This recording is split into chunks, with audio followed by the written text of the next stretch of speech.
Oke guys, selamat tengah hari. Selamat berjumpa lagi dalam channel saya, channel Knowing Beti. Ya, pada tengah hari ini kita ketengahkan ataupun nak bawa tuan-tuan dan puan-puan semua rakan viewers, para viewers saya yang berada di luar sana, kita bercerita sedikit tentang sejenis buah tempatan yang ada di sekeliling tempat kediaman kita yang kita tanam. Jadi untuk tengah hari ini kita nak tunjukkan sejenis buah, iaitu kumpulan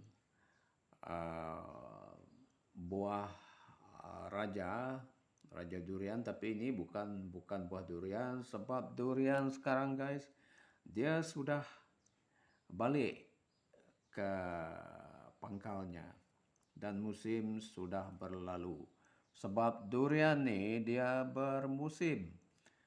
Tapi yang saya pegang ni dia tidak bermusim. Dia all the year round, sepanjang tahun. Dia berbunga, dia berbuah, berbunga, berbuah. Inilah yang dikatakan buah durian Belanda madu. Ini buah durian Belanda madu. Durian Belanda madu. Okey, durian Belanda madu.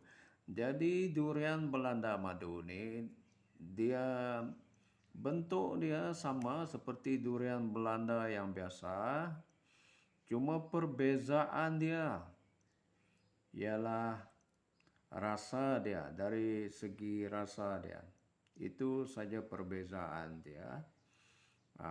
Saiz dan berat dia pun agak kurang lebih sama juga durian ni.